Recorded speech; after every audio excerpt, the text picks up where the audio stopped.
So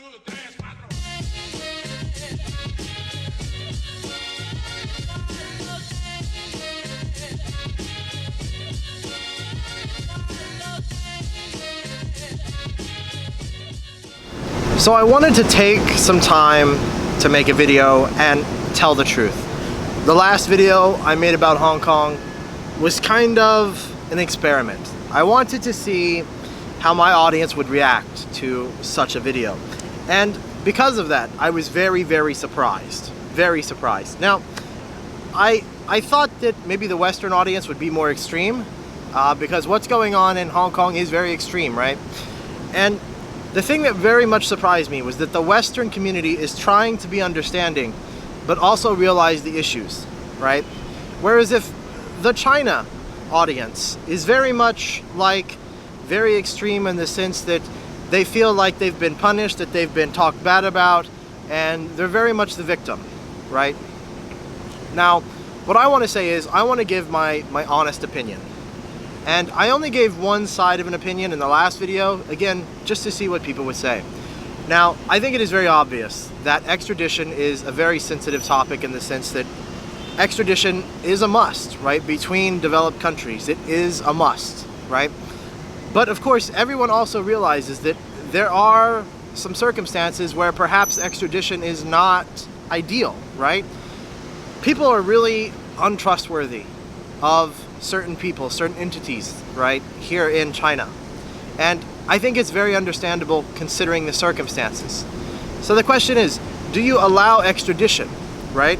Because you know and you realize that there are Hong Kong people that are breaking laws, right? Or, I mean, there are Chinese people that have broken laws and went to Hong Kong. It's very obvious. So what do you do in that case, right? Do you make the decision, well, so what do you do in that case? Do you decide that it's just a must, that you must have extradition, and perhaps some people will fall through the holes and some people will be punished, you know, in ways that they shouldn't be, and perhaps some people will be punished when maybe they shouldn't have been punished at all, right? Because, again, there's a lack of trust, right? A major lack of trust. And I think that's something that Nathan Rich did talk about in the video, was the simple fact that you can't let criminals go. But I don't think Nathan questions the authenticity of what might actually happen here. Will everything that they actually claim happened?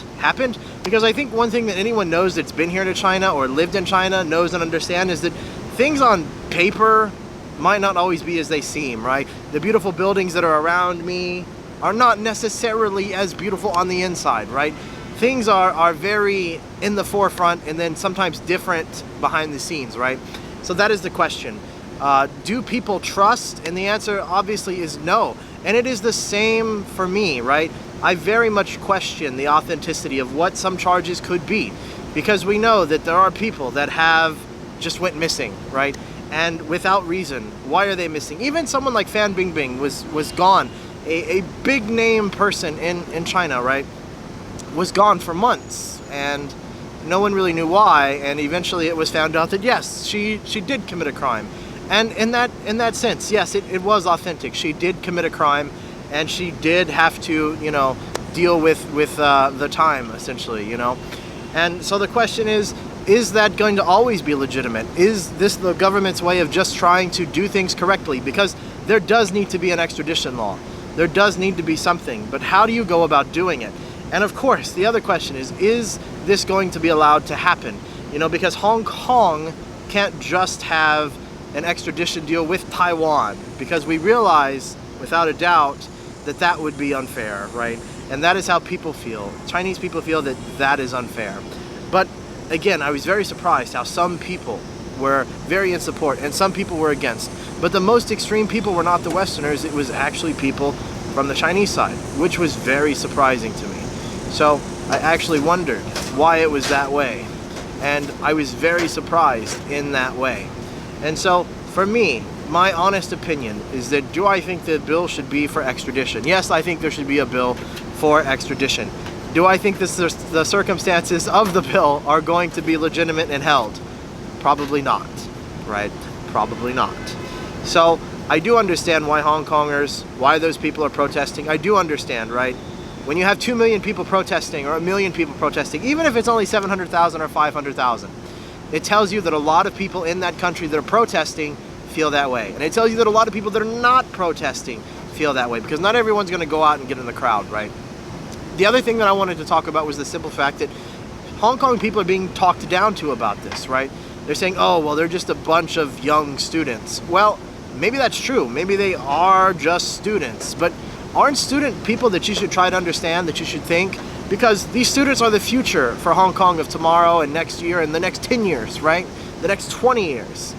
Because there's this thing in China where people kind of put the older generation on a pedestal. They kind of put them quite a bit higher than what they actually are. And they say, well, the older people, they know what they're talking about. But do they? Think about this for a moment. The people in Hong Kong that are protesting are mostly educated people. They're in university, right? They're saying that these are all younger kids. Isn't that a good thing? If it's all educated people that are telling you that something is wrong, is it possible that maybe something is wrong? Because here, my track record of knowing and understanding the older people is that most of them are pretty uneducated. Most of them don't understand politics. Most of them don't understand the rest of the world. Most of them don't even understand China today. So how can you expect them to understand a complex situation like this?